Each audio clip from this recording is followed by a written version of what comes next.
Senhoras e senhores, bem-vindos a mais um episódio do Venture Fellows Podcast. Hoje, infelizmente, estou sozinho. Beatriz nos abandonou, está com um compromisso acadêmico com a Universidade de São Paulo. Mas hoje é um dia muito importante, é um papo de gigantes. Eu não vou perder essa piada, porque tem alguém que a gente trouxe a minha altura aqui para esse podcast. Seja bem-vindo, Thiago Maluf. Obrigado, Milton. Prazer estar aqui. Muito legal. Antes de a gente continuar aqui, só para um recadinho para vocês, dá o like aqui no vídeo, seguir a gente, dá o subscribe, compartilhar com os amigos para apoiar esse trabalho que a gente tem feito aqui, pensando justamente em vocês. Então vamos lá, Thiago, obrigado por aceitar o nosso convite e estar aqui com a gente, compartilhando o seu conhecimento de Venture Capital. Eu queria que você contasse um pouco para a gente quem é o Thiago dentro do Largo da Batata, né? Se é possível dizer, ou se é da Faria Lima. Não, nenhum nem outro.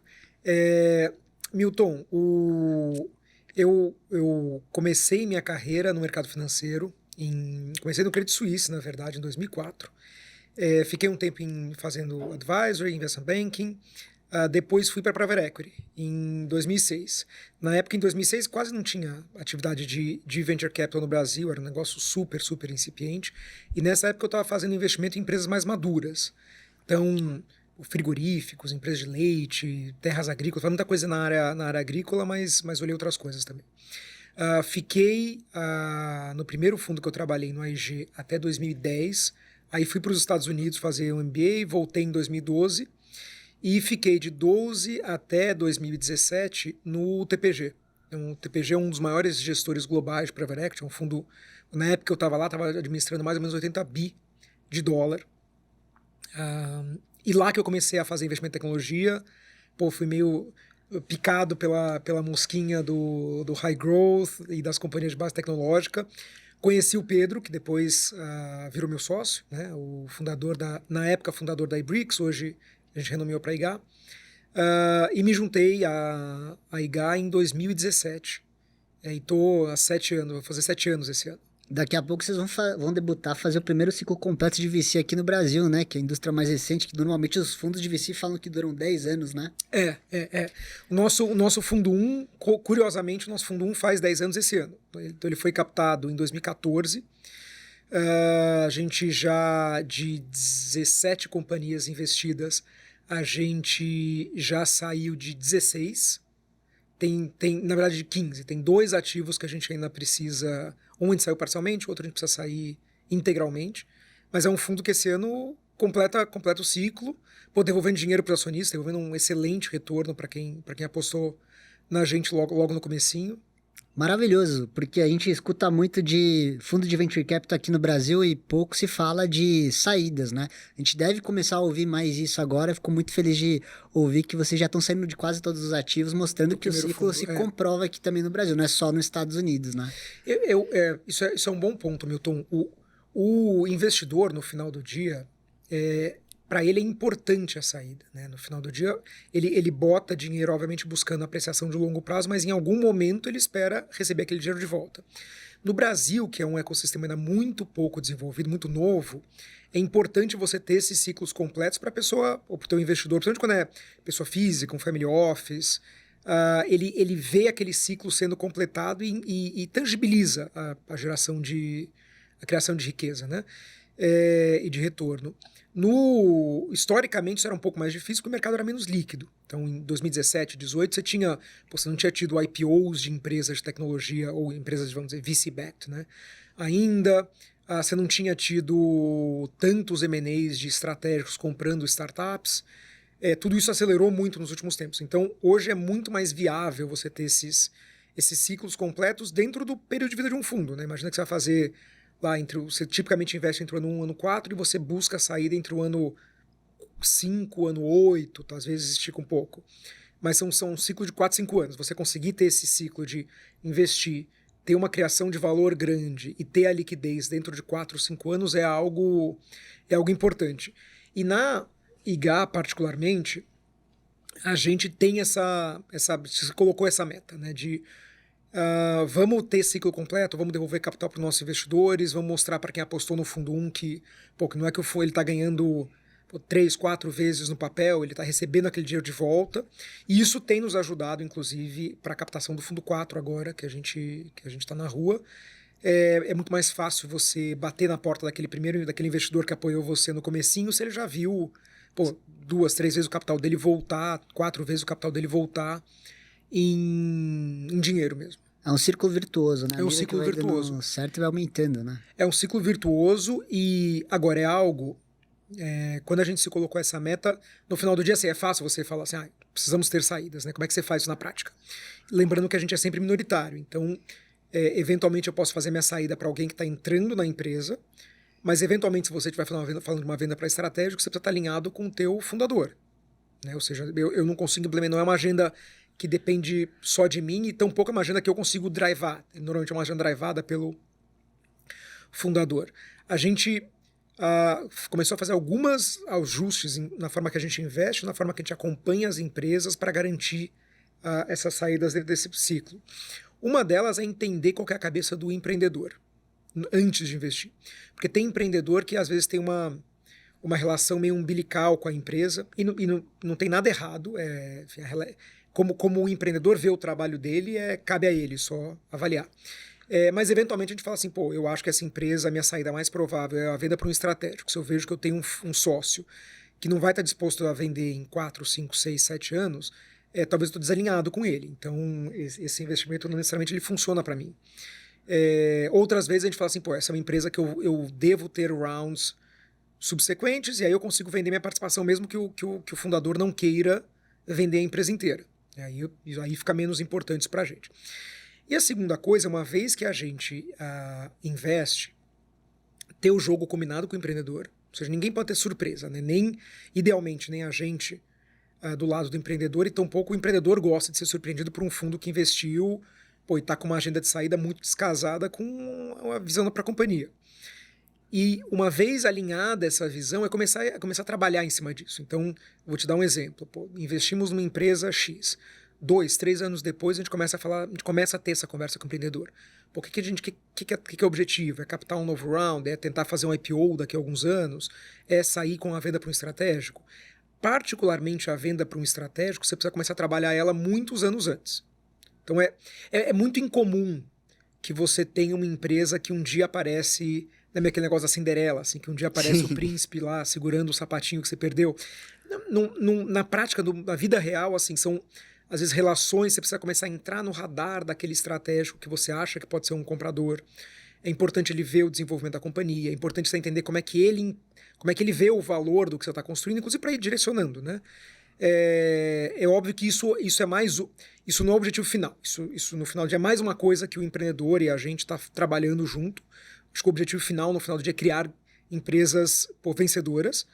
Mas se a saída é importante para a gente e para o empreendedor, ela muitas vezes demanda um planejamento prévio de entrar no radar, de criar essas relações, de nutrir essas relações, para no momento certo você ter alguma coisa que é execuível.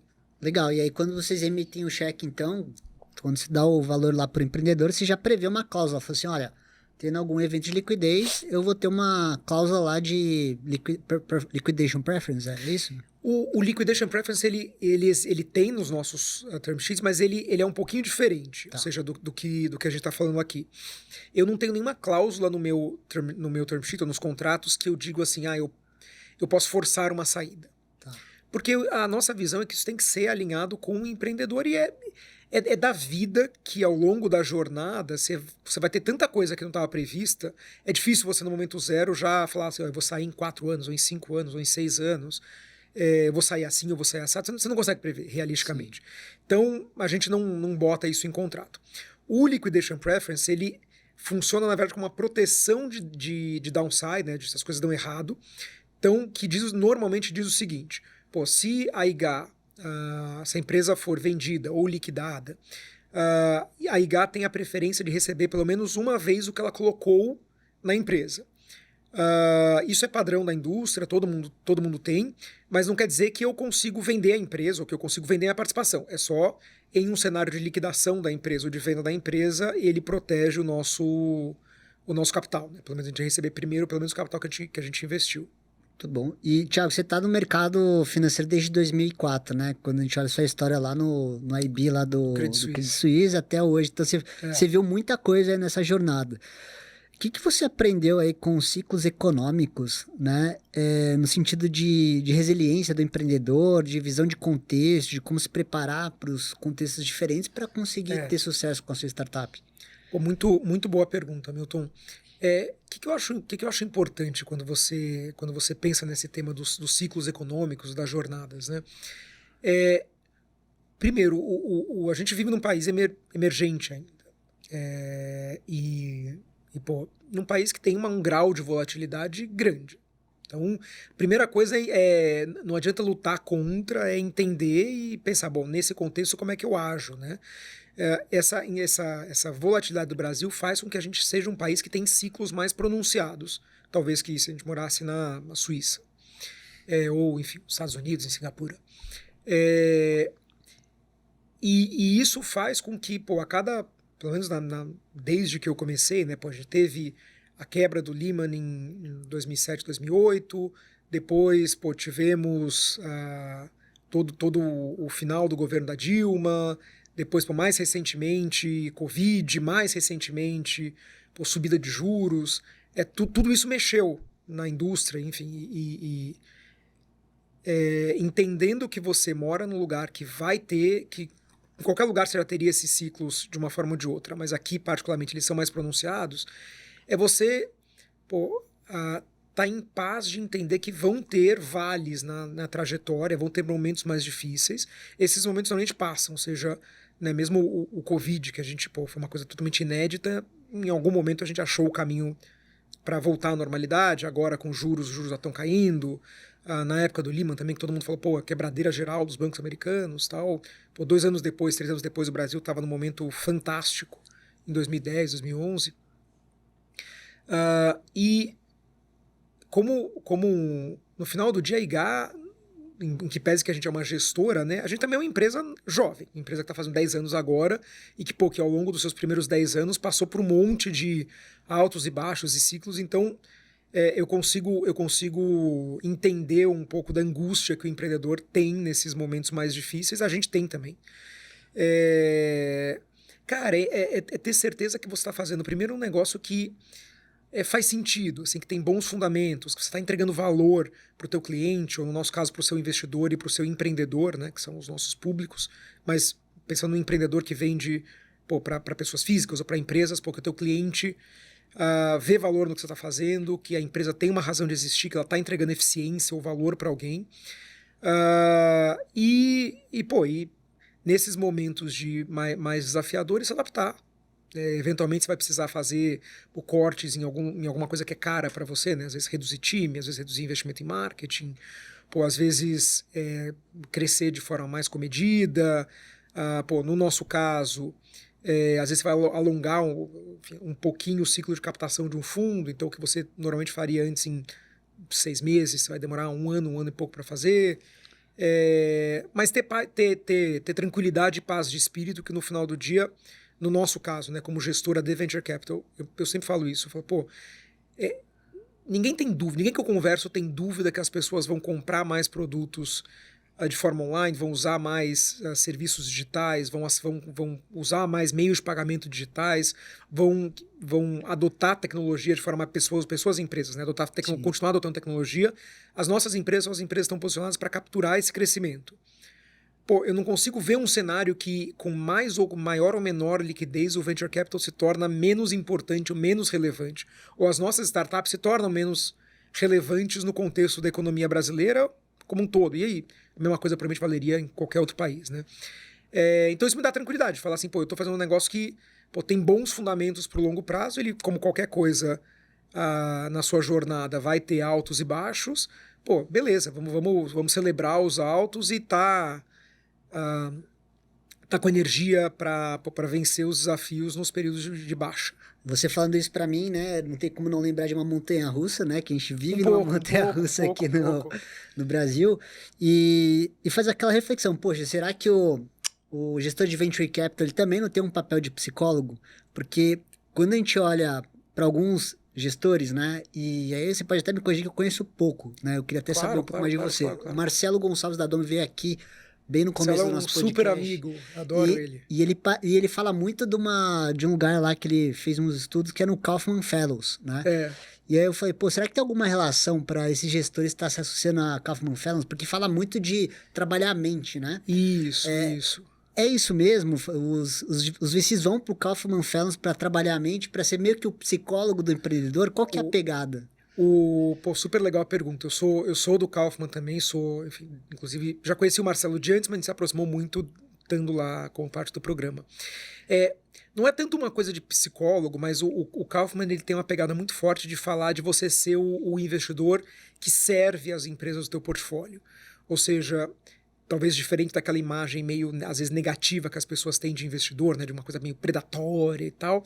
O Kaufman traz assim, pô, você como investidor deveria ser empático aos desafios dos teus empreendedores, deveria se colocar no lugar dele, deveria entender que nem sempre as relações são balanceadas, às vezes a pessoa está sob muita pressão, às vezes a pessoa, por uma questão de estilo de liderança, né, ela não transparece aquela pressão para baixo, então ela precisa ter alguém para conversar, para, enfim, seja desabafar, às vezes trocar ideia, pensar alto, assim, pô, estamos com desafios, como é que a gente faz?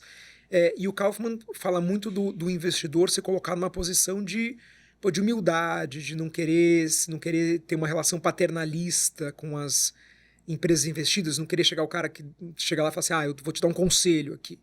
Pô, vamos buscar a resposta junto, deixa eu entender aonde está doendo, pô, como é que eu consigo te ajudar, como é que eu consigo ser um a better listener, né, como falam nos Estados Unidos, ou seja, uma pessoa que consegue ouvir de forma ativa e realmente está na conversa, recebendo a mensagem, pensando junto. É uma pegada muito legal. E faz a gente buscar ser mais empático. Assim, no final do dia, como investidor de venture capital, você vai ter, num fundo, algumas empresas que vão dar muito certo, talvez o bojo ali do fundo vai ir bem, e você vai ter empresas que vão ir mal. Só que para você aquilo é normal, né? Uma coisa meio uma distribuição dentro de um portfólio. Para o empreendedor, é a vida dele. E por mais que você, no final do dia, né, se você do lado do fundo é esperado que você tenha algumas empresas que vão mal, inclusive a gente fala, pô, se você não teve nenhum write-off no fundo, provavelmente você não tomou risco suficiente, né? Para o empreendedor, às vezes são anos de trabalho, de investimento, de energia, e você conseguir fazer, mesmo os casos que não são casos de sucesso, pô, você pode tirar relações que depois são duradouras para além daquilo. Eu tenho empresas que eu investi que a gente, pô, infelizmente não deram certo, a gente fez write-off, em alguns casos as empresas deixaram de existir, e eu tenho uma ótima relação com os empreendedores até hoje. Porque foi tudo feito com empatia, com respeito, entender no momento difícil você tá lá, nem que seja para ouvir, como você colocou, né? Legal. E falando um pouquinho da evolução do mercado de Venture Capital, desde 2013, né, que você começou a fazer esse shift até chegar a IGA, o que você notou de diferença para os empreendedores e para os fundos de VC de aprendizado e de mudanças? Perfeito. Tiveram muitas, né? No comecinho, a gente não tinha muitos casos de sucesso ainda no Brasil. Então era um ecossistema que olhava muito para o Vale, lá para os Estados Unidos, buscando referência. Isso tem um lado bom e um lado ruim. O lado bom é que ele já tendo passado por muitos ciclos lá, você pode aprender com os erros aceitos dos outros, né? Então é bom. Por outro lado, os desafios e a realidade que a gente está inserido no Brasil são muito diferentes. Então, uma primeira coisa que eu vejo que a gente chegou num grau de maturidade legal é que a gente deixou de ter um modelo que ele só copia o que é feito fora para entender que, pô, dentro da realidade brasileira a gente vai ter businesses que talvez não fazem sentido no mercado americano. E não é porque não tem nenhuma empresa parecida que fez a mesma coisa lá, ou em Israel, ou enfim, ou na Europa, onde for, que a gente não deveria fazer a mesma coisa aqui. E começando dando exemplos da nossa jornada na IGA. A gente investiu na Avenue, por exemplo. A Avenue é uma plataforma para brasileiros que querem investir fora do Brasil, montar um portfólio global. Isso é um negócio que nos Estados Unidos ele está muito mais acessível. Então, quando você olhava para o mercado americano e falava, pô, tem alguma empresa nos Estados Unidos que ajuda um investidor, que eles chamam de mass affluent, né, que é É o cara, talvez eu varejo um pouco mais qualificado, mas ele está longe de estar no nível do private bank. Que ajuda esse cara a montar um portfólio global. Nos Estados Unidos não precisa, você tem ETF de tudo que você quiser lá, você consegue acessar lá, pelo mercado americano mesmo. Você não precisava, você não tinha isso. Mesmo aqui no Brasil, era um negócio que quando a gente começou, quando a Avenue começou e a gente investiu, não tinha. Era um sonho do Lee, uma visão que ele tinha, que a gente começou a sonhar junto com ele e construir junto com ele, mas é alguma coisa que fazia muito, que estava inserida num contexto de Brasil, né? Outro exemplo mais recente, a gente investiu também na Clube, que é a primeira administradora de consórcios digital. O consórcio é um negócio eminentemente brasileiro, né? Um modelo de negócio brasileiro. Você não tem isso nos Estados Unidos. E é algo que talvez não faz sentido num ambiente em que o acesso a crédito e os juros, o custo do crédito é muito mais baixo como americano. Não quer dizer que não seja um excelente negócio.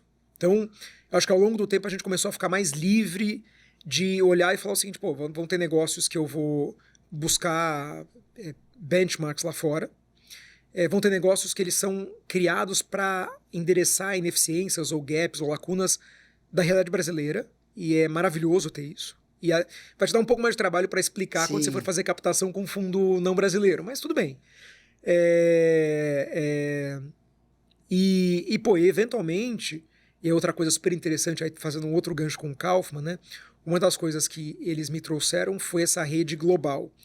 Às vezes eu sento com amigos, colegas que estão fazendo venture capital na África, por exemplo, eles estão vendo coisas que não existem nos Estados Unidos, mas que a gente tem correlações, ou enfim, exemplos parecidos no Brasil, às vezes com 2, 3, 4 anos de gap, depois, né, de gap.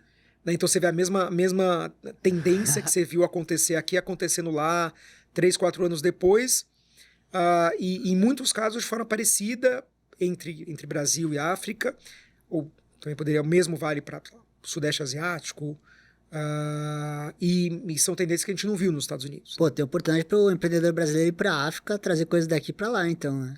Tem, ou para os outros países da América Latina, tem muita coisa que a gente às vezes vê, né, modelos que funcionaram no Brasil sendo replicados no México, no Colômbia, Peru. É legal essa perspectiva, porque a gente vê, por exemplo, um Sérgio Furió que veio lá da Europa, né, para aqui para o Brasil para empreender aqui. Você tem o Foreign que vem aqui para empreender com a Loft.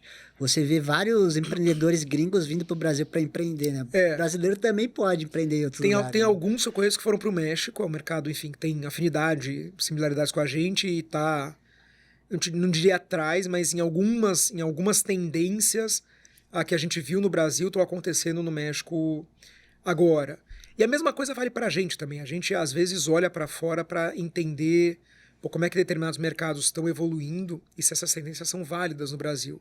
Vou dar um outro exemplo disso. A gente investiu na Conexa, que é uma empresa que, quando a gente investiu fazer telemedicina, hoje ela virou o principal player de telemedicina e de telepsicologia independente da América Latina. Quando a gente investiu, a gente tinha uma visão, por ter olhado o mercado americano, particularmente o americano, mas também tem bons exemplos na Europa, de falar assim, esse modelo de telemedicina faz muito sentido.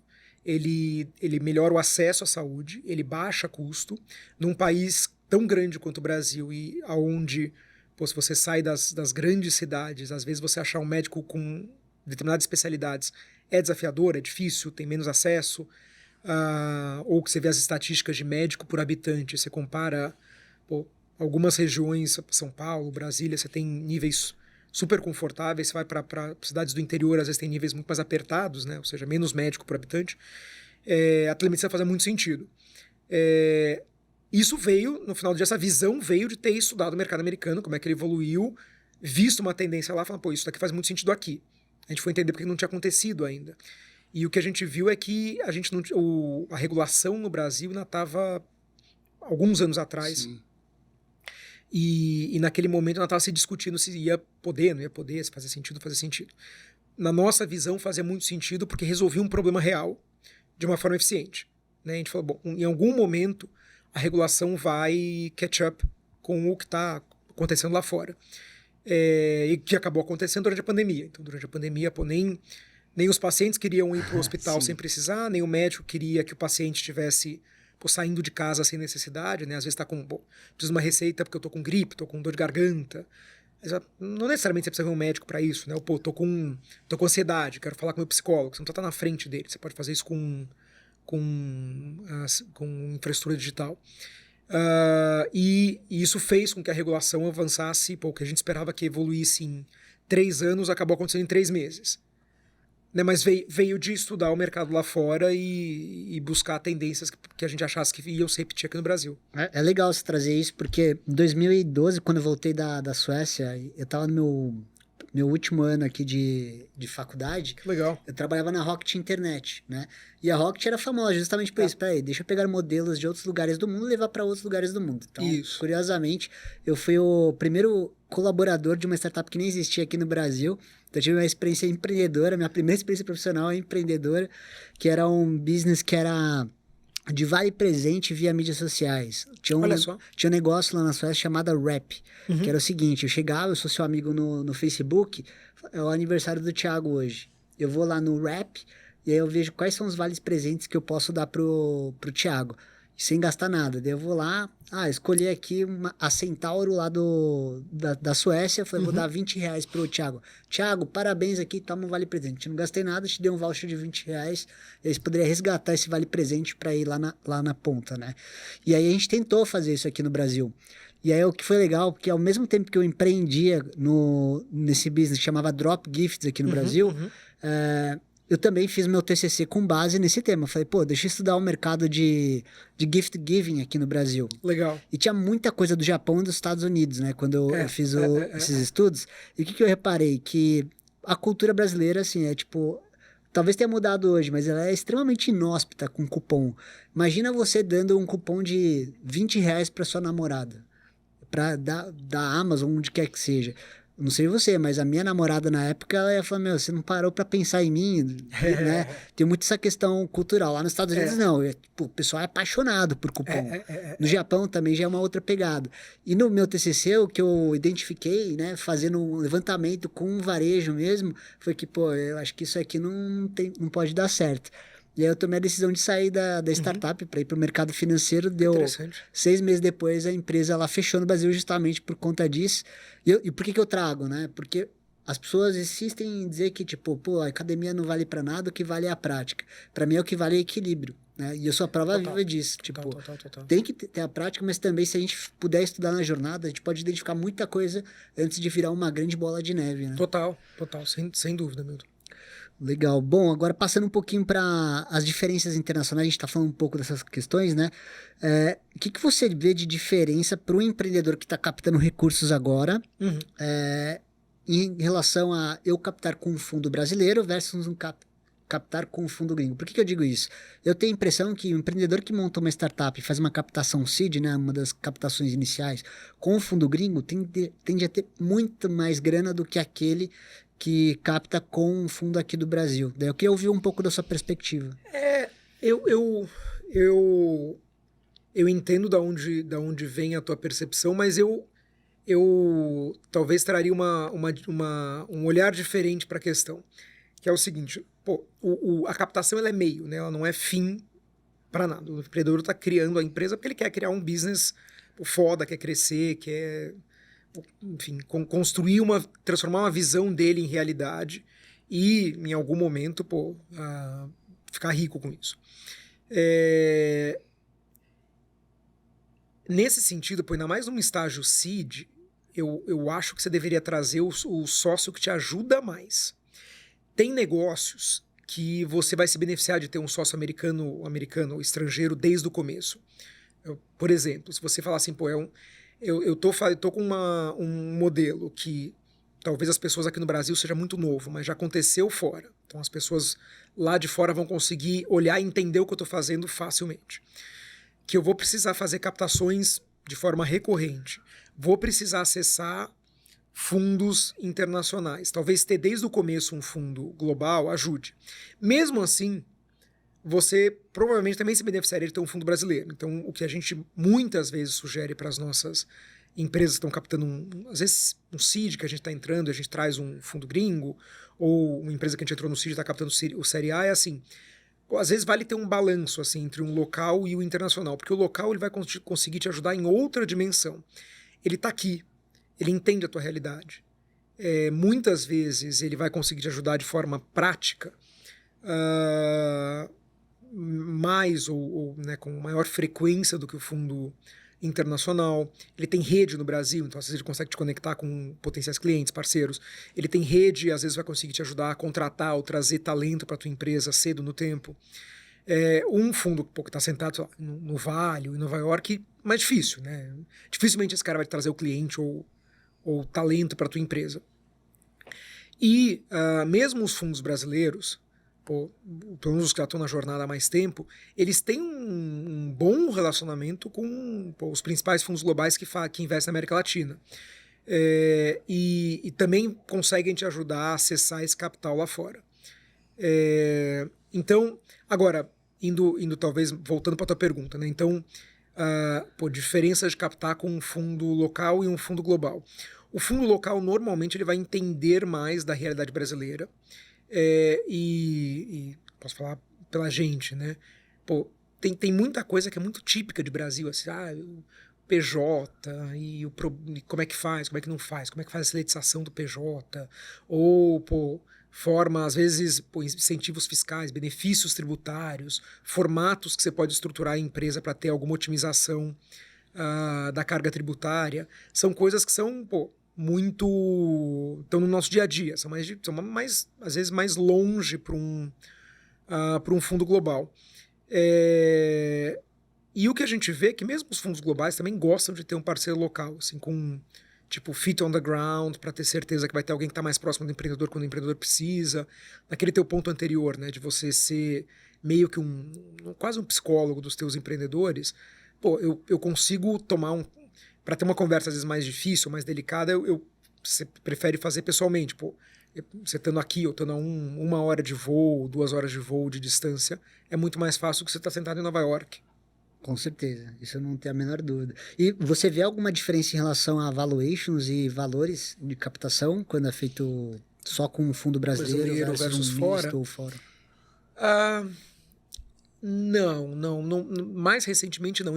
Antigamente, né, em 2021, 2022, que o mercado estava mais aquecido, às vezes você tinha fundos globais que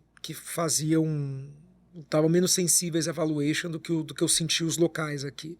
Mas hoje em dia eu acho que está todo mundo razoavelmente sensível. Eu não acho que é o ponto mais sensível. E Milton, só para deixar claro, assim, né, para não parecer que a minha resposta eu estou fazendo propaganda aqui do meu peixe. Eventualmente vão ter negócios que é melhor você ter um fundo global mesmo. E tudo bem.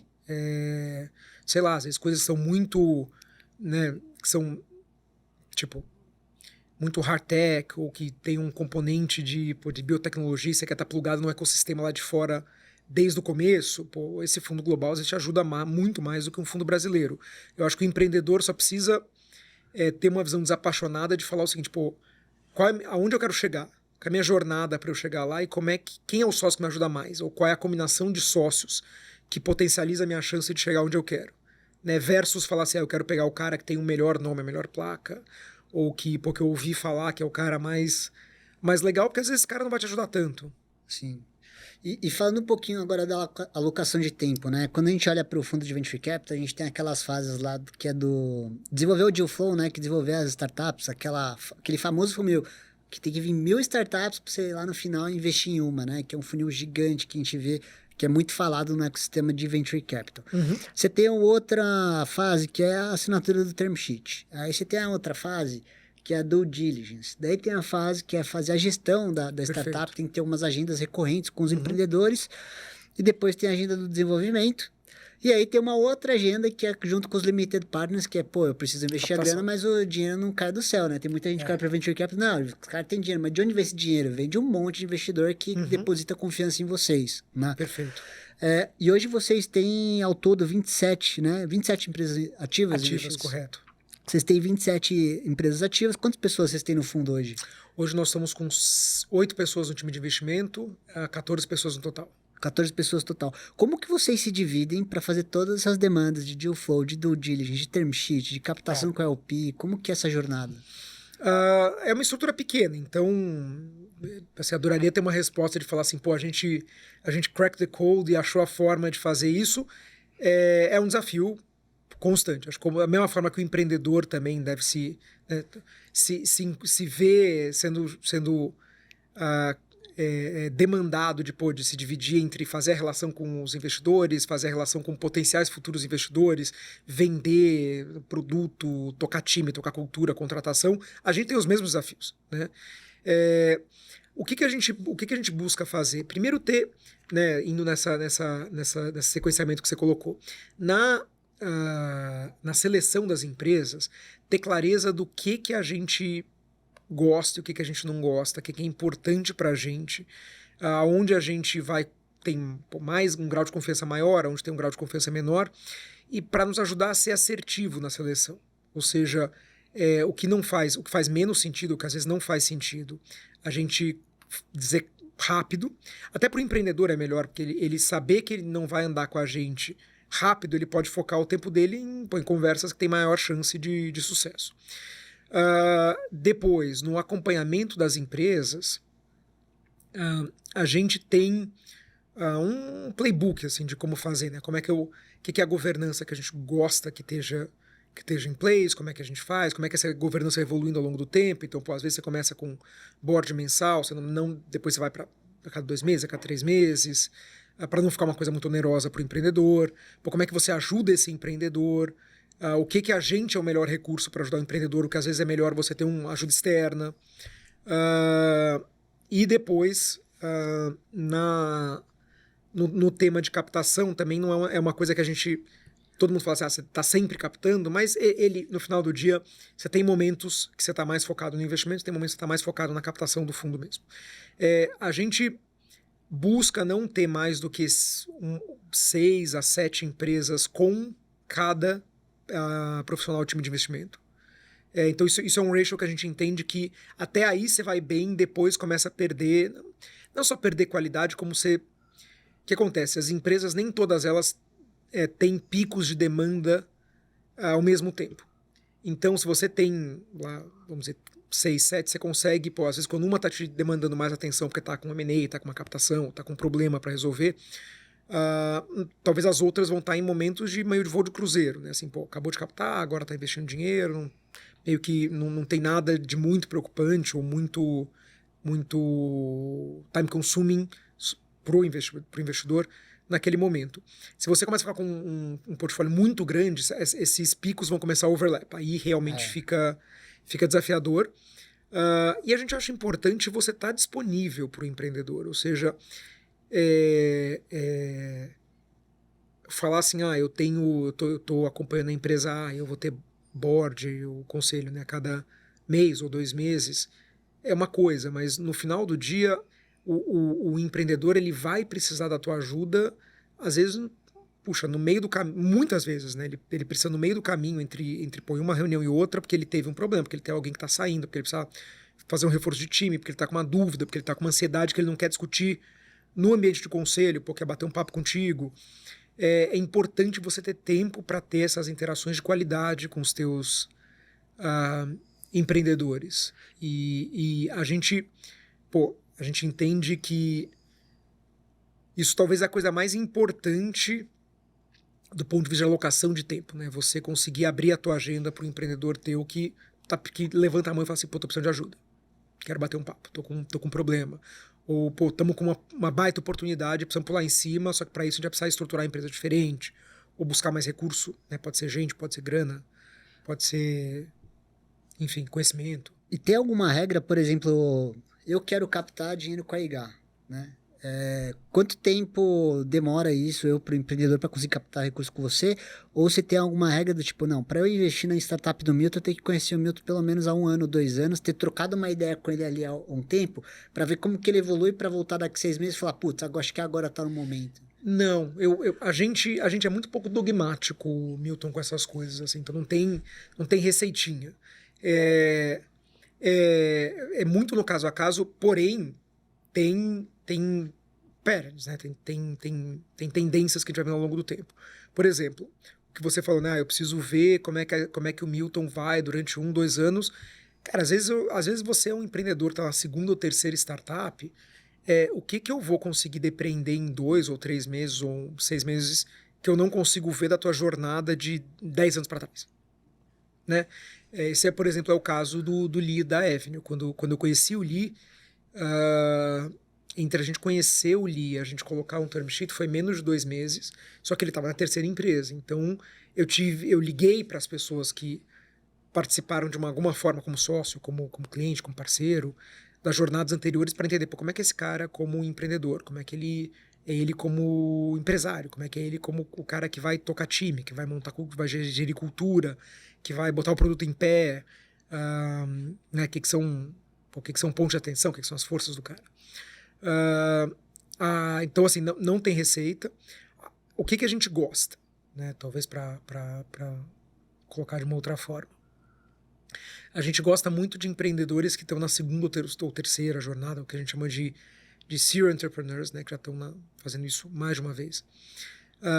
A gente gosta de gente que, às vezes, não empreendeu antes, mas teve alguma atuação no segmento que está tentando empreender, porque isso às vezes te encurta muito o caminho, assim, o fato de você já ter a rede, já conhecer como é que funciona aquela indústria, aquele mercado, ou em casos, às vezes, negócios regulados, né? Como é que o regulador naquele negócio específico enxerga o que você está querendo fazer. Isso encurta muito o caminho, isso às vezes tira um pouco de risco da mesa. A gente também gosta, Milton, de empreendedores que têm essa experiência prévia, mas que eles têm que estar com fome ainda. Ou seja, não adianta você falar assim, pô, tá bom, eu fui um cara super bem sucedido nas minhas 2 últimas startups, agora eu tô criando um negócio que é meio um lifestyle business para mim, não quero ter emulação aqui. Putz, claramente não é o que a gente busca. A gente busca esse balanço entre gente que tem capacidade de execução, conhecimento no segmento que está empreendendo, mas ao mesmo tempo está com energia e vai ter a resiliência para vencer os altos e baixos daquela jornada, né? Uma outra coisa que a gente busca é entender os unit economics dos negócios que a gente investe e ver eles funcionando desde o dia zero. Ou seja, eu posso investir numa empresa que queima capital. Aliás, a maior parte das empresas que a gente investe queimam capital, né? Para ser claro aqui. Mas quando eu olho uma transação específica, ou seja, quando eu vendo para um cliente, eu estou ganhando dinheiro. Ou quando eu trago um negócio B2B, quando eu trago uma conta nova, aquela conta me deixa... Quando eu olho o lifetime value daquela conta versus quanto eu gastei para trazer a conta, né? O CAC. O LTV-CAC é um LTV-CAC saudável. Isso é uma coisa importante para a gente ver desde o começo, porque a gente entende, ainda mais no momento atual de mercado, né, que tem um pouco menos de liquidez, tá um pouco mais difícil captar para as startups, é melhor você ter um consumo de caixa mais moderado, ter mais controle sobre o seu negócio, escolher quando é melhor momento de ir a mercado, do que você estar num business que você precisa estar captando a cada 6 meses, 9 meses, que no mercado como o que a gente está agora é um pouco mais desafiador mesmo. Então, para você, um ponto-chave é esse empreendedor ter uma governança com os números, né? Na verdade, tipo, se essa empresa tiver uma organização financeira do tipo, olha, Thiago, eu consigo te mostrar aqui qual que é o custo de aquisição de cliente e quanto que ele deixa aqui na mesa, depois que eu trago. Sim, essas contas e o Unit Economics, às vezes a empresa nem tem, tá? E a gente ajuda a fazer. Eu não tenho problema de alocar tempo, energia para entrar na empresa e chegar junto com o empreendedor, construir aquela visão dos números, né? O ponto é ela tem empresa, às vezes, que tem bons unit economics e sabe, tem empresa que tem e não sabe. Não muda o fato, não muda a qualidade do unit economics, né? Esse aí é o deep dive, esse aí é do Didi. Deixa eu ver aqui. E a gente ajuda, de novo, né, com essa visão de ser um fundo parceiro, a gente ajuda as empresas que, às vezes, por qualquer motivo, ao longo da jornada, ela, até o momento do nosso investimento, ela pode não ter gastado muito tempo e recurso para criar um time financeiro e uma infraestrutura, vamos dizer, controles, né, como o pessoal fala, tão robusto. A gente ajuda a melhorar, botar isso em place, trazer gente, implementar sistema. Muito bom. Você falou uma coisa que eu queria te dar um abraço, Thiago. O reference check. Você não falou exatamente esse nome, né? Mas o lance de quando você toma a decisão de investir no empreendedor, você falou que falou com ex-sócios ou pessoas que Claro, trabalharam com sempre. ali, por exemplo, né? Sempre. Isso é uma coisa que a gente faz muito na Venture People quando a gente presta serviço para alguma das startups. E indo para a ótica do recrutamento, quando o seu trabalho é recrutar founders, né? Sim. Acho que isso é fundamental. E quando a gente fala de key employees, né, que são aqueles, como se fosse founding team, ou aqueles Uhum. colaboradores que são chave para Perfeito. ajudar a escalar a operação. Vocês entram na operação para ajudar nessa contratação? E se sim, como que vocês geram valor para os empreendedores? Perfeito.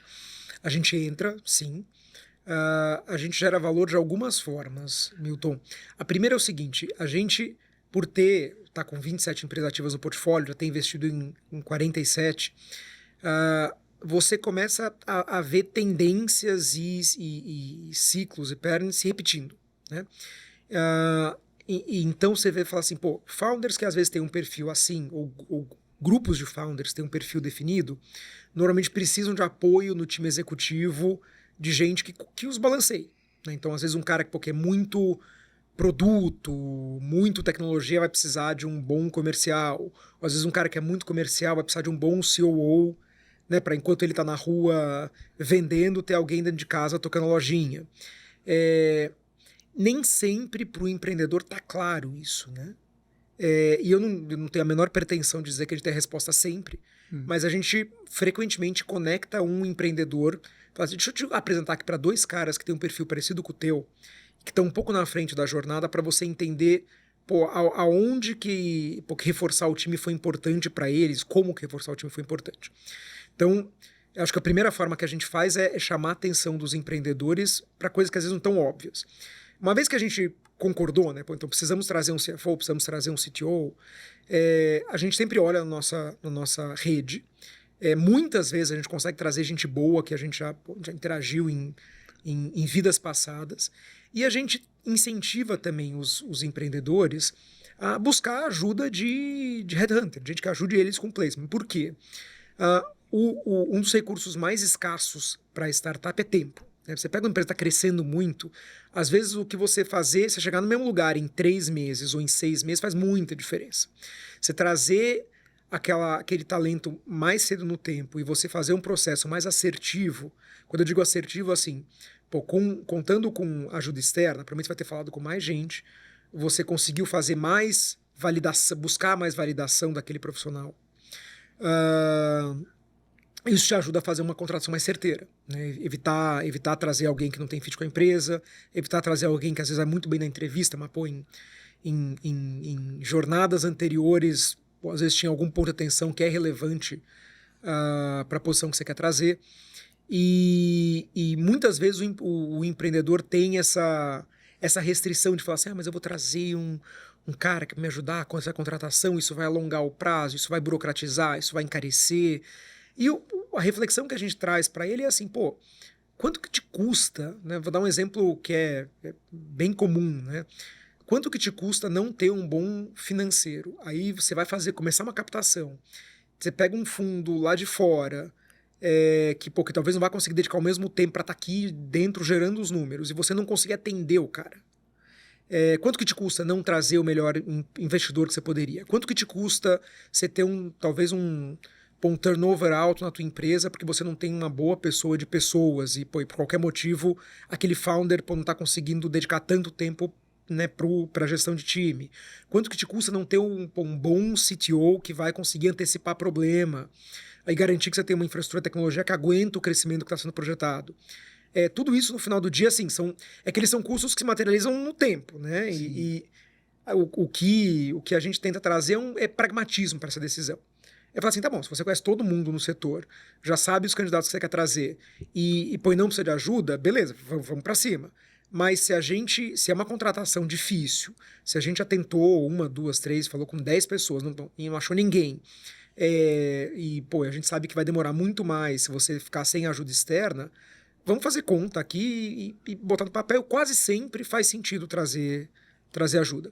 A gente fala, Milton, para os empreendedores que assim, tem no final do dia, assim, a matéria-prima, né, o que realmente faz a diferença no longo prazo é o time, são as pessoas.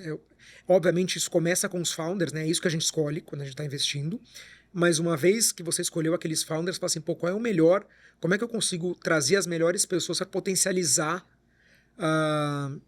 esses founders aqui. E aí a jornada, que é uma coisa super interessante, né?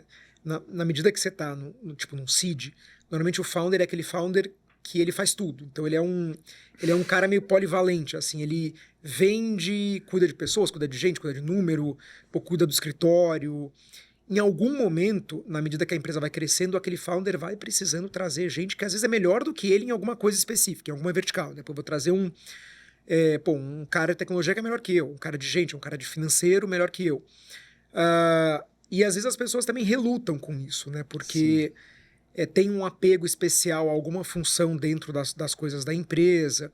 E aí, nesse caso, a gente vê que o nosso papel é ter talvez tentar fazer, de novo, não é aquela coisa meio paternalista de falar para o founder que ele não está vendo alguma coisa, não é isso. Mas deixa eu ajudar esse cara a ver que talvez o melhor uso do tempo dele talvez seja interagindo sendo um cara mais institucional para a empresa, interagindo com os maiores clientes, com os investidores, às vezes quem está em áreas reguladas, com um regulador.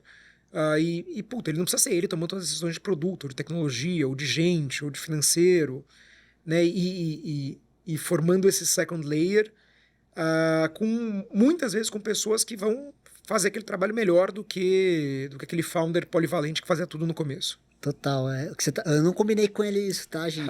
Mas isso que ele falou é muito importante. Eu tô até lendo um livro, cara, esse livro é genial. Não sei se você já ouviu falar do livro que chama Buy Back Your Time. Já ouviu falar? E esse livro ele fala exatamente isso, que ele dá até uma conta para você fazer. Você é empreendedor, você tá fazendo tudo, você tá pagando fogo. Cara, vai chegar um momento que você é o gargalo, você não vai conseguir fazer a sua empresa crescer mais. Você precisa tomar uma atitude, você precisa crescer o time. Isso. E aí, qual que é a conta que ele faz? Você vai pegar lá tanto de grana que a sua empresa deixa para você no ano, então, por exemplo, sei lá, R$200 mil por ano que se ganha. E vai dividir isso por 2 mil. Por quê? 2 mil são as 8 horas diárias que você trabalha em dias úteis. Então, você vai chegar no valor. Esse é o custo da sua hora. E aí, o que o empreendedor deveria fazer? Ele vai fazer uma planilha durante 2 semanas em que ele vai mapear, hora a hora, todas as atividades que ele faz. Ele vai mapeando. E cada atividade que ele faz, ele vai categorizar em 4 categorias. Legal. Aquela de menor valor, que seria um cifrão, um pouquinho mais, 2 cifrões, 3 cifrões, 4 cifrões, vai ter mais cifrão quanto mais valor você gera no faturamento da empresa. E eu tô fazendo esse exercício hoje. Então, para mim, a hora que eu li esse livro, eu falei, cara, deixa eu fazer o teste, vou fazer o teste para ver como que eu gasto meu tempo e vou dar um valor de quanto que isso gera de receita para a empresa. Quando o empreendedor faz essa conta, ele vai identificar, poxa, eu gasto tipo 10 horas com um negócio que é um cifrão. Por mais que eu goste desse negócio, não é isso aqui que vai fazer a minha empresa crescer. E aí ele recomenda que 1/4 do que você ganha, então 1/4 dos 200 mil seria o máximo que você deveria pagar para trazer alguém para suprir as demandas de valor agregado para você poder crescer. Então ele tangibilizou, trouxe um cálculo racional para esse empreendedor e falou, cara, deixa eu pensar aqui. E é só uma reflexão para você, fica a dica, ver esse livro que eu tô gostando bastante e ele tangibiliza na tua cara onde é que você tem que atuar. Né? Acho genial. E uma outra coisa que acho que todos nós temos, né, enfim, que é humano, é assim, você tem coisas que você acha que você faz muito bem. E aí você montou a sua empresa e você tá tocando o produto, sou um cara brilhante de produto, sou um excelente vendedor. Em algum momento você vai precisar trazer gente que talvez não faça aquela parte que você faz muito bem, tão bem quanto você. Mas se você tiver 10 vendedores, você provavelmente vai estar vendendo, mesmo que eles não sejam tão bons quanto você vendendo, você ainda assim vai estar vendendo mais do que você estaria vendendo sozinho. Né? Então, no final do dia, você passa a deixar de ser o vendedor da empresa e você passa a ser um gestor de pessoas, né? Trazendo... Eventualmente você traz gente melhor que você, eventualmente você não vai conseguir trazer gente melhor que você, é muito bom naquilo, mas ainda assim você tem ganhos de eficiência de desapegar, montar um time robusto embaixo e passar a ser um gestor versus um executor, né? E aí o livro ele fala até de uma escala, né? Que você começa com o administrativo, depois você vai no operacional, nas operações, que é o Customer Success, né? Que é atender o cliente. Depois você vai para a área de marketing. e depois você vai para a área de vendas, que é uma área de maior valor agregado, que você ganha na ponta, né? E a hora que você conseguiu consolidar todas essas áreas, você vai nesse layer que é justamente o que você tocou, que é a liderança, que é quando o empreendedor, em teoria, ele conquista a liberdade. Não é que ele está livre, mas é que ele está parando a cabeça dele só para a parte criativa, visionária e estratégica da empresa, vai ter agendas executivas com a liderança, que a gente provavelmente está falando de um série B em diante, né? É isso. Às vezes, pô, mesmo num série B, num série C, você ainda tem, pô, empreendedores que estão muito dentro da operação, né? Mas, de novo, o que a gente traz, assim, nenhum ciclo é igual ao outro, mas é ajudar o empreendedor a identificar, pô, como eu poderia estar, como eu posso garantir que eu não sou o teto da minha empresa, né? E uma dúvida que agora eu quero trazer essa agenda para você. Eu estava vindo aqui para o nosso podcast, eu estava ouvindo o podcast do G4, do meu grande amigo Nardon. Um abraço pro Nardon, em que ele entrevista o fundador da CRM Bônus, né? E ele tava falando Investida. que é investida de vocês, Nossa, coincidentemente. É. E aí ele tava falando que ele não tinha nenhum fundo de VC, enfim, e aí surgiu a oportunidade de ele trazer 4 de uma vez por 28% da empresa lá, que era SoftBank, a IGA, Riverwood e a Volpe Capital. E ele falou que o principal valor para ele foi o seguinte: ele é o cara das vendas, é o visionário do produto. Só que ele não é o cara da gestão e ele sabe. É legal que ele colocou assim: cara, eu não sou necessariamente o cara da gestão. Eu consigo entregar? Consigo, mas não é ele que eu brilho. Eu brilho ali na venda e no produto. É isso aí. E aí eu aprendi o negócio dos stock options. Quando a gente fala de stock options, a gente tem um dos episódios aqui que a gente fez com o Diego, que é um advogado super qualificado, que contou pra gente como que funciona a parte técnica dos stock options. Só que a gente ainda não desvendou se existe um playbook para o empreendedor falar assim: ó, você tem uma startup que você tem que provisionar X% do seu cap table para profissionais que vão ter esse stock option. Qual que é a porcentagem que uma startup tem que direcionar para trazer pessoas boas? E aí, na ótica da pessoa que vai trabalhar numa startup, né? Como ele sabe se aquela conta é uma conta que faz sentido para ele ou não? Se estão oferecendo muito ou pouco equity para ele, para ver se faz sentido no longo prazo para a carreira. O volume vai variar de stock option, vai variar bastante. Normalmente, né, uma série, um seed, você vai ver, sei lá, 5%, 10%. Às vezes um pouco menos, às vezes um pouco mais. E na medida que você vai passando o tempo, você vai as pessoas, você vai fazendo novas captações, aquele percentual vai sendo diluído e você vai criando os novos pools de stock option. Então tem empresas no nosso portfólio que tem 20 e pouco. Aí nesse caso eu acho que não tem regra. Eu acho que o importante, Milton, é você fazer a seguinte reflexão: pô, eu tô conseguindo, para as coisas que são chaves para a empresa, eu tô conseguindo trazer as melhores pessoas, ou pelo menos a pessoa mais adequada para aquele momento da empresa. Melhor é ruim. E tô conseguindo retê-las. Então, assim, vou dar exemplos aqui. Pô, rodei um processo, tinha 4, 5 caras que eu queria trazer. Pô, no quinto, tomei 5 nãos porque todo mundo achou que meu pacote estava ruim. Claramente, você tem um problema. Ou, pô, perdi 2, 3 C-levels aqui no último ano. A empresa está indo bem, mas eu perdi 2 ou 3 pessoas no meu time-chave porque, pô, receberam proposta de algum outro lugar. Também, de novo, né? Você tem um problema. Como a gente, para a pessoa que trabalha na startup, né, ou mesmo para o empreendedor saber assim, pô, o que eu estou oferecendo faz sentido, não faz sentido, qual que é a conta que a gente faz junto com o candidato ou com o empreendedor? Vamos pensar numa empresa seed. Um fundo numa empresa seed vai estar buscando normalmente para mais de 10 vezes retorno. Né? Não quer dizer que ele vai conseguir, mas quer dizer que aquilo é a visão naquele momento.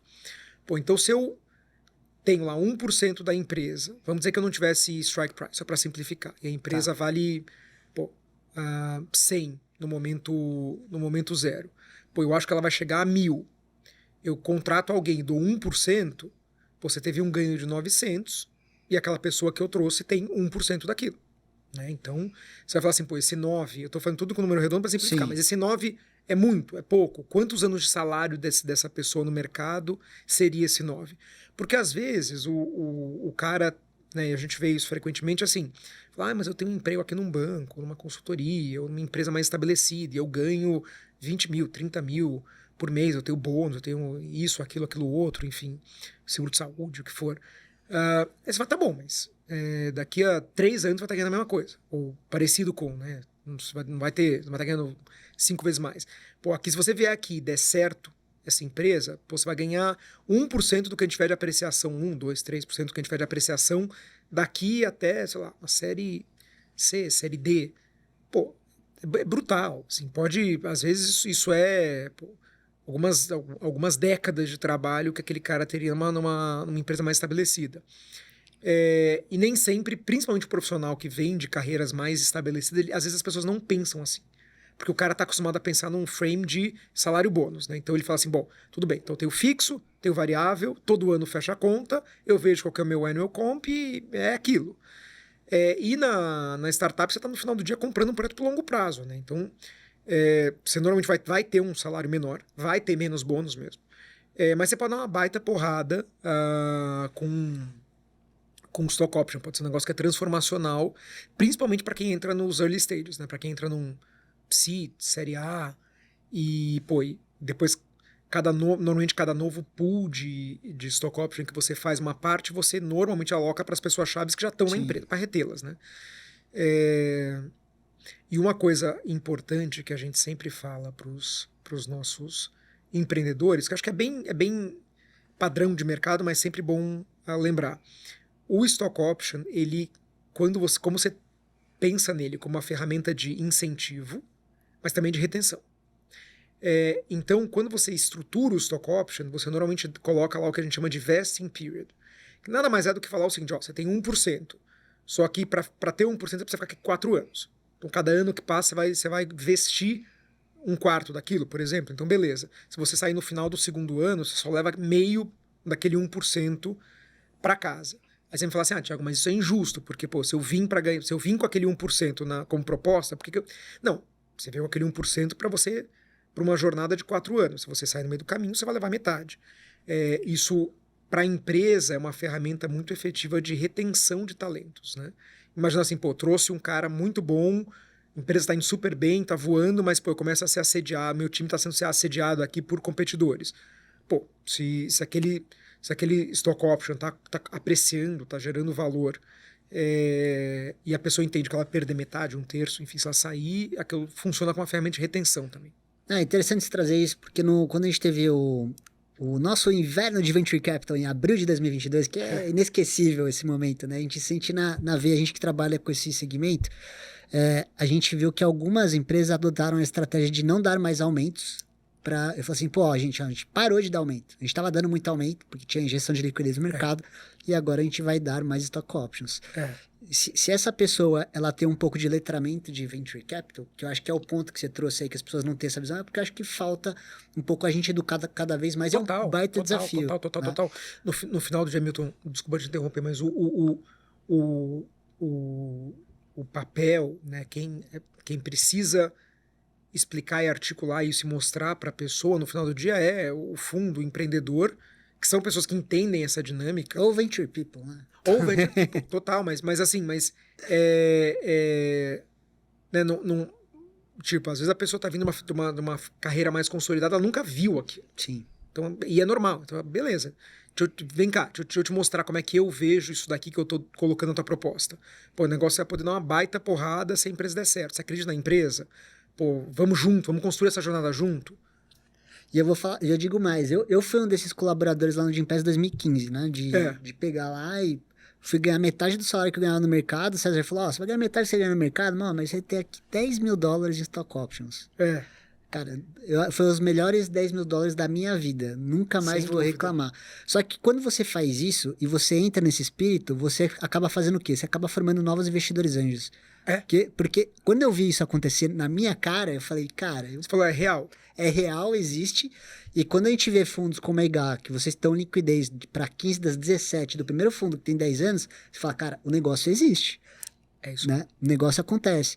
Então, adorei tudo que você falou aí, porque vai ajudar muita gente. Eu falo com muitos candidatos não entendem, eles acham que é só dinheiro de papel. Cara, não é bem assim. Se tem fundos sérios por trás, é ainda mais atrativo para vocês, porque eu tenho certeza que vai ter um fundo lá que vai estar tentando olhar a próxima rodada ou a próxima saída para incentivar esse empreendedor, né?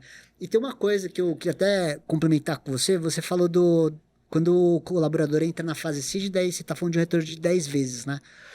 Tudo bem, ele vai ganhar um salário mais reduzido, mas não dá para esquecer também que se a empresa continuar no crescimento que foi proposto, essa pessoa também pode ir casando o salário dela ao longo da jornada, né? Total. Eu Total. acho que Isso não é estanque, né? Ou seja, a discussão que a gente tem às vezes com candidatos que a gente está ajudando o empreendedor a trazer é falar assim, pô, fulano, eu entendi que o teu custo de oportunidade é esse, né? E não cabe a mim falar que você tem que ganhar mais ou menos. Você ganha o que você ganha hoje, teu custo de oportunidade é o que ele é. Agora, o momento da empresa é esse, né? Então, a empresa também eu não consigo mudar nem o teu custo de oportunidade, nem o momento da empresa. Pô, como é que eu monto uma proposta que talvez vai estar mais no longo prazo, mas que ela é mais atrativa para você do que o que você tem hoje?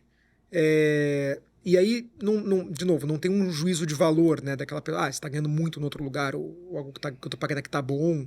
Não é isso, assim, é o momento que a empresa está. Na medida que a empresa vai evoluindo e o momento da empresa muda, a empresa pode pagar mais. E a gente vê isso claramente, ou seja, empresas do nosso... A gente tem empresas que a gente investiu no Series A e já fizeram IPO, né? Obviamente, o C-level daquela empresa hoje ganha muito mais do que ele ganhava no comecinho. Com certeza. E aí, para complementar, a gente falou do CID que é 10 vezes. Onde é que esse bendito desse colaborador ele pode ver visibilidade? Legal, eu vou entrar numa startup que é série A, ou série B, ou série C. Qual que é o potencial que eu tenho de ganho em stock options? Existe algum lugar para ele falar, putz, se eu no CID normalmente a prática de mercado é 10 vezes, né?